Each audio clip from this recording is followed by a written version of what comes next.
The Vorax mothership hung in Earth's orbit like a massive metallic jellyfish. Its tentacle-like docking arms reached toward the planet below. Diplomat Jum Kim fixed his collar nervously as he got ready for another meeting with the aliens. After 6 months of talks, they had finally achieved what seemed like a great success: the Educational Exchange Initiative. 20 human children had been picked for the program, including Jum's niece Minji. The children had left 3 weeks ago with great excitement. Their happy faces were shown on screens all over Earth. June walked through the quiet hallway of the diplomatic section on the space station. The walls were white and clean, with soft blue lights that made everything feel cold and distant. He thought about the last video call with Minji. She had seemed happy, but something in her eyes bothered him. Was it fear, or was he just being a worried uncle? "Something's wrong," whispered Hannah Park, Jun's assistant. Her eyes moved quickly around the empty hall. "What do you mean?" Jun asked, keeping his voice low. Hannah's hand shook slightly as she handed him a datapad. "I caught this message. It was hidden with strong codes, but I broke through part of it." Jun felt his heart skip as he read the contents. The document showed medical data on the human children: stress hormone levels, pain thresholds, how fast their cells were breaking down. These weren't educational reports. They were experiment logs. He scrolled through more pages, his horror growing. Notes described how child number 8, Minji's assigned number, showed impressive resilience to fear stimuli and higher than average pain tolerance. Another entry discussed sleep deprivation effects on cognitive function. "We need to report this right away," Jun said, his mouth dry. "I tried," Hannah replied, her voice breaking. Ambassador Ta blocked it. He said it would risk our relations with the Vorax. "He knows about this." Jun felt sick. "I think some of our leaders agreed to it," Hannah whispered. "Maybe they didn't know how bad it would be, or maybe they thought the technology we'd get in return was worth it." Jun stared out the viewport at the massive ship. Somewhere in that metal monster was his niece and 19 other children. His hands closed into fists, so tight his nails dug into his palms. "Then we go around him." Jun and Hannah worked through the night in his small quarters. They tried to contact Earth directly, but all communications were being monitored. Ambassador Ta had already sent a message warning about harmful rumors and misunderstandings regarding the exchange program. "We need someone on the inside," Jun said, rubbing his tired eyes. "Someone on the Vorax ship who can help us." Hannah nodded. "There's one who might. The junior science officer, Jakes. He always seems uncomfortable during the children's progress reports. His skin color changes when the others talk about the tests." The next day, Jun requested a science consultation with Jakes. They met in a small conference room, supposedly to discuss human biology. Gix entered nervously, his translucent skin pulsing with blue and green spots, a sign of anxiety in his species. His long, thin body moved gracefully, despite his obvious discomfort. "Officer Gix," Jun said formally, "thank you for meeting with me." "It is my duty," the alien replied, his voice like flowing water. Once the door closed, Jun took a deep breath and decided to risk everything. "I know what's happening to our children." Gix's compound eyes widened, the facets catching the light. "I do not understand." "Yes, you do," Jun said firmly. "And I think it bothers you." The alien's skin rippled with dark purple, shame. "The High Command believes humans are not truly sentient as we understand it. They say your offspring are simply developing organisms, not yet aware." "They're children," Jun hissed, "not lab specimens." Gix's fingers trembled. "The experiments are extensive. Pain response, fear stimulation, sleep deprivation. Help me," Jun pleaded. "Help me save them." Gix was silent for a long moment. "My people do not understand what you call love, especially not for children. We lay eggs in the thousands and feel nothing for them. But I have watched your children. They are different from what I was told." "They feel everything," Jun said. Fear, pain, loneliness. They're scared and don't understand why this is happening. Gix's color shifted to a deep blue. If I help you, I betray my species. If you don't, you betray yourself, Jun replied. 3 days later, Jun had what he needed. Gix had secretly recorded the testing chambers and provided access codes to restricted data. The evidence was worse than Jun had imagined. Children strapped to tables, electrodes on their small bodies. Minji in a glass box, clearly terrified as some kind of gas filled the chamber while researchers took notes. We have to get this to Earth, Jun told Hannah as they reviewed the horrifying footage. But all communications are being washed. Not all, Hannah said. The Vorax use quantum entanglement for their main communications. If we can access their system, we can send a message that can't be blocked. Gix helped them plant a device in the Vorax communication center. At exactly midnight, they broadcast the evidence directly to Earth, bypassing all diplomatic channels. The response was immediate and unified. Across the planet, humans watched in horror as their children suffered. Parents collapsed in grief. Military personnel broke down in tears before their faces hardened with resolve. From the space station, Jun watched as Earth's response began. Emergency meetings called. Military vessels changing course. Ambassador Ta burst into Jun's quarters, his face pale with fury. What have you done? You've ruined everything. Jun stood tall. No, sir. I've done what you failed to do. I've protected our children. As alarms began to sound throughout the station, Jun looked out at the Vorax ship. They had no idea what was coming for them. They had never seen humans fight for their children before, and now they would learn what fear really is. Jun crept through the dimly lit corridors of the Vorax science wing, his heart pounding. Security was tight, but Hannah had looped the cameras to show empty hallways. A soft hiss made him freeze. Around the corner came a Vorax scientist, his tall frame gliding smoothly across the polished floor. Gix. The alien's translucent skin shifted colors when he spotted Jun. First alarm, then recognition. The Vorax looked up and down the hall before gesturing Jun into a small research room. You should not be here, Gix said, his voice like water flowing over stones. The guards will kill you if they find you. I need proof, Jun replied, keeping his voice steady despite his fear. Proof of what they're doing to our children. Gix's elongated fingers trembled as he touched a control panel. His compound eyes reflected the blue light of the screen. My people do not understand, Gix whispered, his skin pulsing with anxiety patterns. We see your offspring as research subjects. Their neural plasticity is valuable. They're children, Jun hissed, anger rising in his chest, not lab specimens. The alien's head tilted slightly. We do not form attachments to our young. We lay thousands of eggs and feel nothing when most do not survive. Your emotional connection confuses my superiors.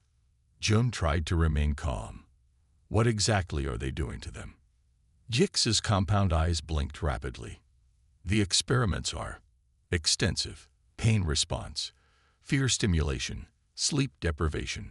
Jun fought the urge to strangle the alien. His niece was somewhere in this ship, suffering. Show me where they are. Gix hesitated, then connected a small device to Jun's tablet. This will give you access to the security feeds. But if they catch you, they won't, Jun said, though he wasn't sure. The first images made Jun gasp. Children in white rooms, alone and afraid. Some had wires connected to their heads. Others sat in glass chambers as strange gases swirled around them. Researchers took notes, adjusting equipment without showing any concern for the crying children. Jun swiped through more footage, each image worse than the last. Children being shown frightening images while machines measured their responses. Children denied sleep until they could barely stand. Then he saw her, Minji. She sat motionless in a chair, her eyes empty and distant. A Vorax researcher placed a metal device against her forehead. Her small body jerked, but she made no sound. The researcher made notes. adjusted something, and applied the device again. "What is that?" Joan demanded, pointing at the screen. "Neural stimulator," Jix explained. "It activates fear responses directly in the brain." Jum's hand shook with rage. "They're torturing her." "They do not see it as torture," Jix said quietly. "They see it as science." "Help me," Jun pleaded, his voice breaking. "Help me save them." The alien was silent for a long moment. His skin shifted through colors. Doubt, fear, resolve. "There is a way," Jix finally said. "But it means betraying my people." "Your people betray basic decency," Jun countered. Gix led Jun deeper into the ship, through service tunnels rarely used by the main crew. They reached a communication hub, unmanned during the night cycle. "This terminal connects directly to the quantum entanglement transmitter," Jix explained. "It can send messages that cannot be blocked or intercepted." "Can we use it to transmit the security footage to Earth?" Jun asked. "Yes, but we will need to override security protocols. And once the transmission begins, they will know." Jun nodded. "How long will the transmission take?" 3 minutes to send all the files. "Then we have 3 minutes to get out after we start." They worked quickly, Jix's slender fingers moving with surprising speed across the alien controls. Warning messages flashed on the screen, but the Vorax bypassed them with administrative codes. "Ready," Jix said. "Once I press this, there is no going back."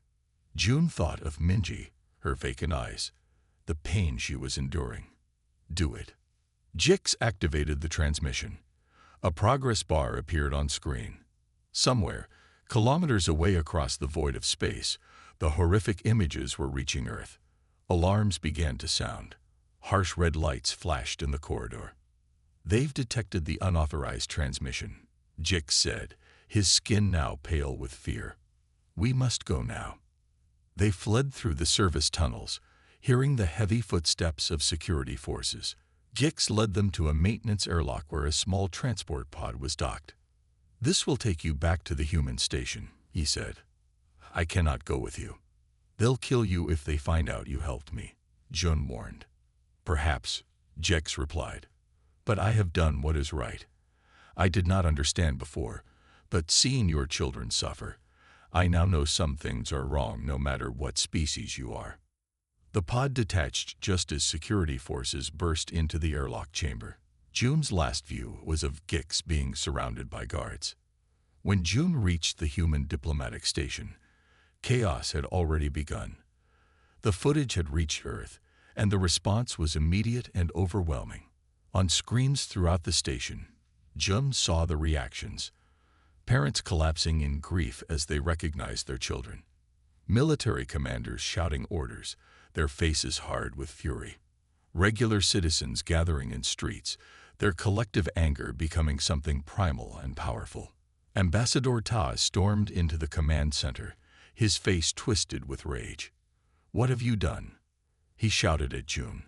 "You've destroyed years of diplomatic work." "You knew," Jun said, suddenly understanding. "You knew what they were doing." "We made sacrifices for the greater good," Ta hissed. "The technology we could have gained." His words were cut off as an officer punched him hard in the face. No one moved to help the ambassador as he crumpled to the floor. On the main screen, Earth's response was building. Military vessels changing course, heading toward the station. Emergency sessions of world governments all coming to the same decision. The communication officer turned to Jun, her eyes red from crying, but her voice steady. "Sir, we're receiving messages from every major military power on Earth. They're sending everything they have." Another officer spoke up. "The Vorax are requesting an emergency meeting. They say it's all a misunderstanding." Jun looked at the screens showing the children suffering. "Tell them we understand perfectly now. And they're about to understand us." Across Earth, humanity had seen the evidence. They had watched their children cry in pain while alien researchers took notes. They had seen fear tests, sleep deprivation, neural stimulation. And then, as one species, they roared.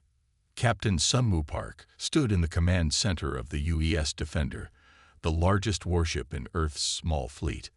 Outside the viewports, stars shone against the blackness of space.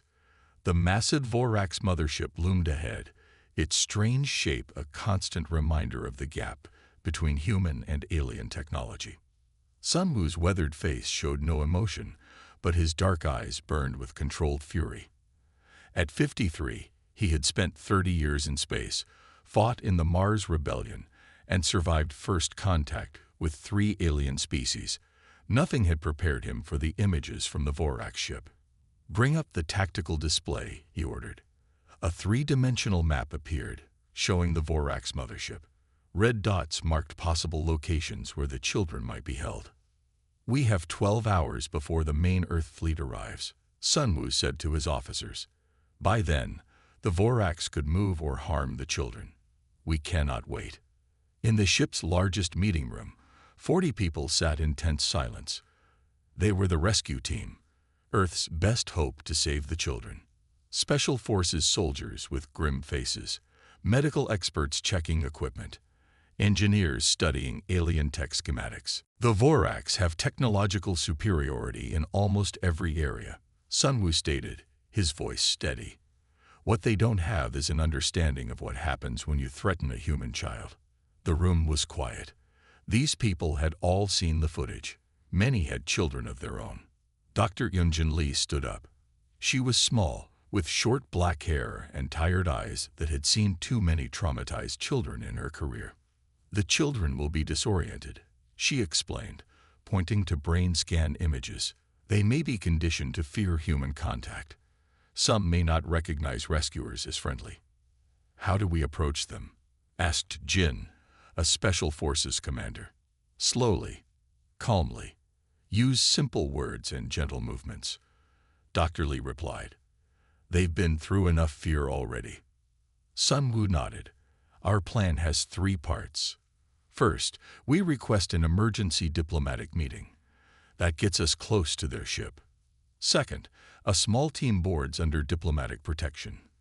Third, while the Vorax are distracted, our main rescue team enters through a maintenance airlock. The diplomat who exposed this, Jum Kim, will be with us," added Commander Da, pointing to a man sitting quietly in the corner. "He has a contact inside who may help us." "What about resistance?" asked a soldier. Sunwoo's face hardened. "We avoid killing if possible, but make no mistake, we will bring those children home, whatever the cost." Aboard the Vorax mothership, High Commander Zol stood on the command platform. His tall, thin body was draped in ceremonial garments that reflected his high status. 8 compound eyes allowed him to watch multiple screens simultaneously. "The humans continue to send threats," reported a communication officer, his skin flickering with nervous patterns. Zol made a dismissive gesture with his long fingers. "Their emotional outburst is typical of primitive species. It will pass." Science Director Mev approached, her movements cautious. Unlike Zol, she had spent time studying humans. "High Commander, I believe we may have miscalculated," she said quietly. "The human response is beyond our predictions." "Explain," Zol demanded. "Their attachment to offspring appears to override rational thought," Mev said. "They are mobilizing military assets from all over their planet." Zol's skin rippled with blue patterns of amusement. "Their threats are meaningless. Their ships are primitive, their weapons ineffective." "With respect, High Commander," Mev persisted, "we don't fully understand human psychology. Their protective instinct toward young is unlike anything in our biology." "They are an underdeveloped species," Zol replied dismissively. "Their attachment to immature specimens is an evolutionary weakness." A junior officer approached nervously. "High Commander, 3 human vessels approach. They request an emergency diplomatic meeting regarding the research subjects." "Let them come," Zol said. "Perhaps seeing our technological superiority up close will calm their primitive emotions." As the officer left, Mev's skin darkened with worry patterns. "Should we increase security around the research chambers?" "Unnecessary," Zol said. No human could navigate our ship without help, and none of our kind would betray us. On the UES Defender, the rescue team made final preparations. Doctors packed medical kits. Soldiers checked weapons designed to stun rather than kill. Engineers studied the ship's schematics provided by Jun's contact inside. Jum Kim sat alone, looking at a photo of his niece Minji. In it, she was laughing, her front tooth missing, eyes bright with joy. So different from the empty-eyed child he had seen in the security footage. Captain Sunwoo sat beside him. "We'll get her back." "What if we're too late?" Jun asked, his voice breaking. "What if they've already broken something in them that can't be fixed?" "Children are resilient," Sunwoo said, "and we'll have the best trauma specialists helping them recover." The ship's comm system activated. "Captain, we're approaching the Vorax ship. They granted diplomatic access for our shuttle." Sunwoo stood. "It's time." The diplomatic team boarded their shuttle. 10 people, including diplomats, staff, and hidden among them, 6 Special Forces soldiers in civilian clothes. Their job was to secure a secondary entry point once aboard. Meanwhile, Jun and the main rescue team boarded a stealth craft designed to approach the Vorax ship undetected, using the diplomatic shuttle as cover.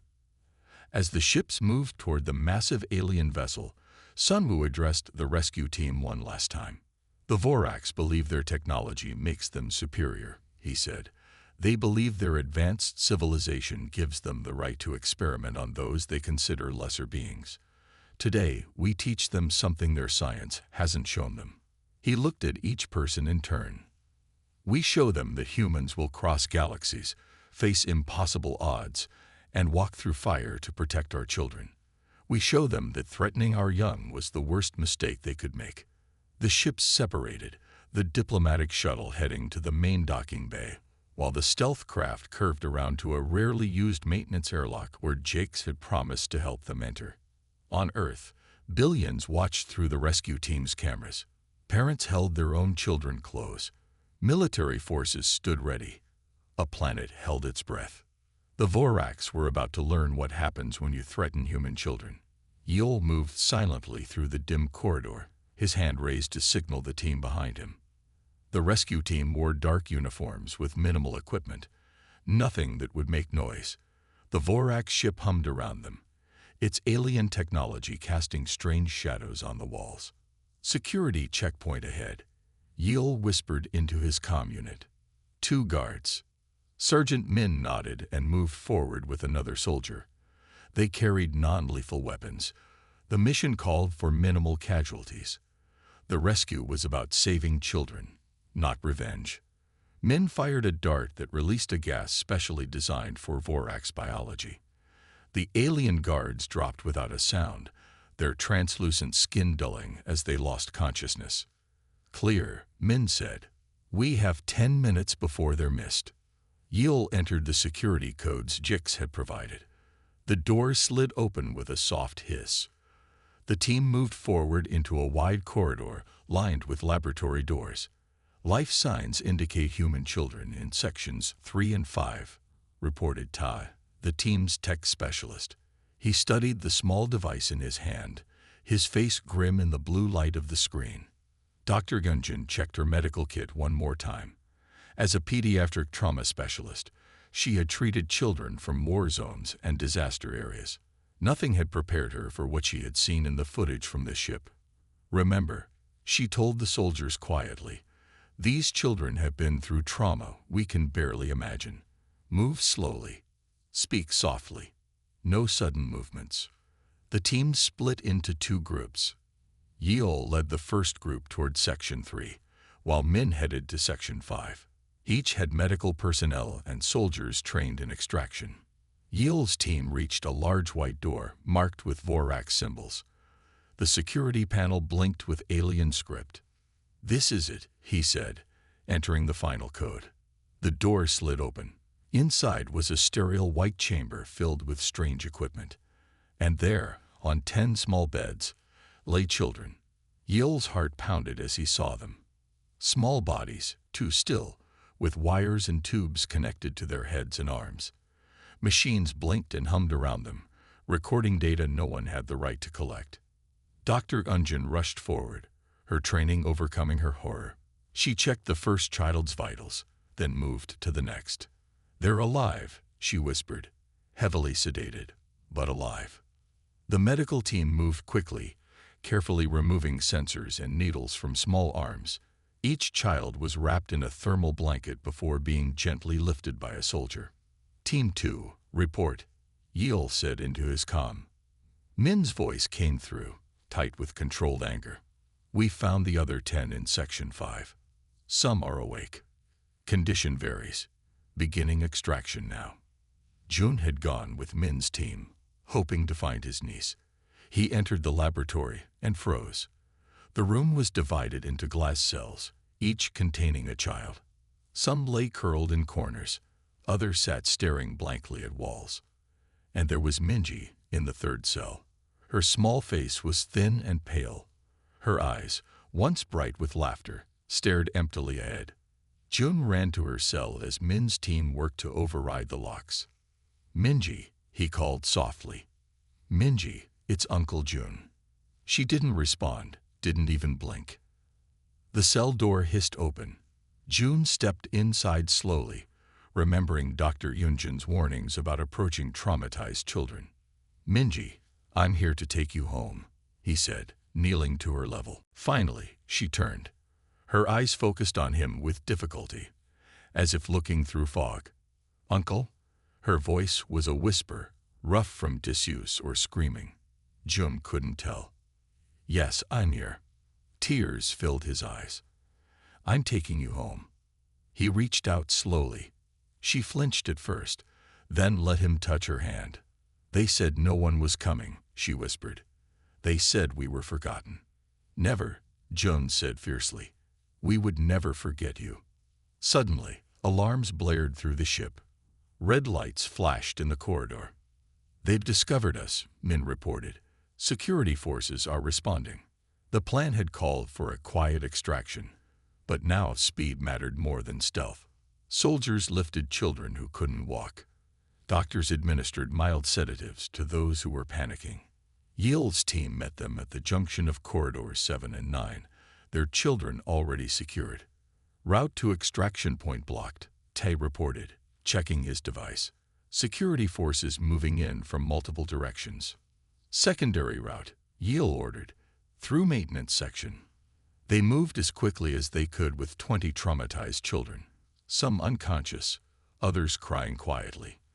The Vorax ship's curved corridors and strange gravity made progress difficult. The first security team they encountered wasn't prepared for humans protecting children. The aliens fired warning shots, expecting surrender. Instead, the human soldiers moved forward with calm precision, using stun weapons to drop the Vorax guards without killing them. "What is happening?" demanded a Vorax officer, his translator making his voice sound metallic. "Return the research subjects." Sergeant Min stepped forward, her weapon aimed at the aliens' center mass. "They are not research subjects. They are children. Our children." The Vorax didn't understand. He reached for his weapon and fell unconscious from Min's stun blast before his fingers touched it. In the command center, High Commander Zol watched the security feeds with growing alarm. What had begun as a minor security breach was becoming something he couldn't comprehend. A security officer burst in, his exoskeleton damaged and leaking fluid. "High Commander," the officer gasped. "The humans. They're not stopping. Nothing stops them." "Deploy elite guards," Zol ordered. "Use lethal force if necessary." "We have," the officer replied, his skin pale with fear. "They keep advancing." One took 3 direct hits and still disarmed 2 guards before securing the corridor. Zol watched the security feeds in disbelief. The humans fought with a focus and intensity that defied logic. They sustained injuries that should have stopped them, yet they continued to advance, all while carefully protecting the small forms they carried. "What are these creatures?" he whispered. Science Director Mev stepped forward. "They are parents, High Commander. Or at least, they see themselves as such to all their young. I warned that we did not understand their psychology. The rescue team fought their way to the maintenance airlock where their ship waited. Yeel took a hit to his shoulder, but kept moving. Dr. Unjin treated wounded children while under fire. June carried Minji the entire way, whispering reassurances even when she couldn't respond. As they reached the airlock, a final security team blocked their path. The soldiers stepped in front of the children, forming a human shield. "We will not let you take them," the Vorax commander shouted. Captain Sunwoo's voice came through their comm units. "Defender to rescue team. We have weapons locked on the Vorax command center. Tell them we will fire if they don't stand down." Yeel relayed the message. The Vorax soldiers looked at each other in confusion. Such a threat over research subjects made no sense to them. Finally, they stepped aside. One by one, the children were brought aboard the rescue ship. Medical teams waited to care for each one. As the last child was secured, the ship detached from the Vorax vessel. June sat beside Minji's bed in the medical bay, holding her small hand as she slept. "We got them all," Yeel said, his wounded shoulder now bandaged. "All 20 children. Alive." June nodded, unable to speak past the lump in his throat. "I've never seen anything like it," Yeel continued quietly. "Everyone fighting beyond their limits. No one giving up." "They hurt our children," June said simply. "We couldn't stop until they were safe." The ship accelerated away from the Vorax mothership. 20 rescued children finally safe from those who had seen them as nothing more than research subjects. The UES Defender moved away from the Vorax mothership, its engines glowing blue against the darkness of space. Inside the medical bay, doctors worked tirelessly, moving from bed to bed where 20 small children lay. Some children were awake and crying. Others remained unconscious, their bodies still recovering from what had been done to them. Captain Sunwoo walked slowly through the medical bay. He stopped at each bed, looking at each child with a mixture of relief and anger. These children had been saved, but they would carry scars both seen and unseen. "How are they?" he asked Dr. Yunjin. She looked up from her tablet, her tired eyes showing a hint of hope. "They will live. The physical damage will heal with time." "And the rest?" Sunwoo asked quietly. "That will take longer," she admitted. "But children are surprisingly strong. With proper care and love, they can recover from almost anything." Sunwoo nodded and walked to the bridge. Through the main viewport, he could see the Vorax mothership keeping its distance. 3 more Earth ships had arrived, weapons ready. The massive alien vessel could have easily destroyed them all, but it remained still. "They're confused," said Commander Da, standing beside him. "They don't understand why we risked everything for children." "Then let's make sure they understand," Sunwoo replied. "Transmit on all frequencies. Let everyone in the galaxy hear this." The communication officer nodded. "Ready, sir." Sunwoo stood straight, his weathered face serious. "This is Captain Sunwoo Park of Earth. Today you witnessed only a fraction of what humans will do to protect our young. We may be technologically behind many of you, but remember this. Threaten our children, and nothing in the universe will stop us from coming for them. Remember this lesson." He nodded to the officer. "Send it." The message traveled out in all directions, reaching not just the Vorax, but dozens of other species watching the situation unfold. For many, it was their first real understanding of humans. On the Vorax mothership, High Commander Zol watched the human ships with disbelief. Security footage showed how the humans had moved through his ship with unstoppable determination. They had taken hits that should have killed them, yet kept fighting. All to save immature specimens that, to Vorax thinking, had no real value yet. "They risk adult lives for children," he said, still not understanding. "It makes no biological sense." Science Director Mev stepped forward. "Perhaps that is why they survived when so many other young species didn't. They protect each child as if it were their entire future." "A weakness," Zol insisted. "A strength we didn't recognize." Mev countered. "While we lay thousands of eggs and care for none, They pour everything into protecting each child. Their response wasn't emotional hysteria, as you thought. It was their deepest biological imperative. News of what happened spread quickly through the galactic community. Species that had previously seen humans as primitive now reassessed the danger of provoking such a protective species. Trading partners contacted Earth with messages of support. Some even admitted they had been approached by the Vorax for similar research opportunities and now declined. On the Vorax homeworld, the news caused shockwaves. Lower castes, who had always been told that their limited attachment to offspring was a biological flaw, now saw it differently. Protests began in the science centers. Questions were asked in the high chambers. 6 months later, a new Vorax ship approached Earth. Unlike the massive research vessel, this was a small diplomatic craft. Its leader was Mev, now elevated to High Commander after Zol had been removed from power. The meeting took place in the Grand Hall of the United Earth Government Building. Sunlight streamed through tall windows, illuminating the circular chamber where human representatives gathered. Jun Kim, now Earth's chief diplomat for alien relations, led the human delegation. He still carried the memory of finding Minji in that sterile cell, her eyes empty and afraid. It drove everything he did in his new role. Mev approached the center of the room, her tall form moving gracefully. Her skin shifted through colors of respect and caution. "People of Earth," she began, her translator converting her liquid speech to human language. "I come with deep regret for what my species did to your young ones. We have much to learn about each other." She placed a data crystal on the table. "This contains all research collected during that unfortunate time. We have destroyed all other copies. We also offer reparations to the affected families and a formal treaty that guarantees no such action will ever be taken again." "Why should we trust you?" asked a representative from Africa, her voice hard. "Because my people have changed," Mev replied simply. "The actions against your children sparked revolution in our society. Those who ordered the research have been removed from power. We now recognize that our different approach to offspring was not superior, merely different." She looked directly at June. "My people failed to understand your most fundamental value."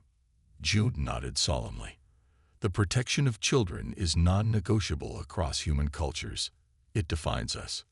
"We understand that now," Mev said, "and we asked to rebuild relations based on this new understanding."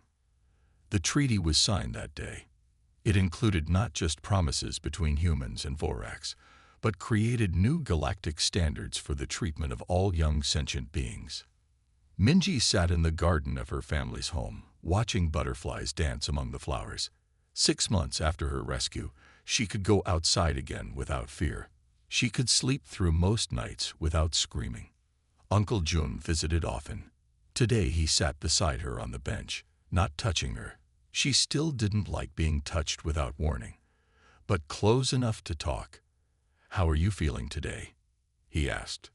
"Better," she said. "I didn't have the dream last night." "That's good," he smiled. "The doctor says you're making excellent progress." Minji watched the butterflies in silence for a while. "The aliens who hurt us, are they coming back?" "No," Jum said firmly. "They understand now that humans will always protect our children. And not just us. Many species have signed the new treaty. No one will hurt children like that again." Minji nodded. She was only 10, but she had seen and felt things no child should experience. Yet here she was, healing day by day, growing stronger. "Uncle Jun, when I grow up, I want to help make sure no one hurts children again. Not human children or alien children either." Jun felt his throat tighten with emotion. After everything she had endured, here was this child thinking about protecting others. "I think you'll be very good at that," he said softly. Across Earth, the other 19 children were also healing. Some recovered quickly, while others would need years of care. But all were surrounded by families who would do anything to protect them. Earth's relationship with the galaxy had been forever changed. Humanity had shown that technological advancement wasn't the only measure of a species' power. The most dangerous force in the universe, as countless alien species now understood, was a human protecting a child. And because of that understanding, the galaxy became a slightly safer place for all children, everywhere.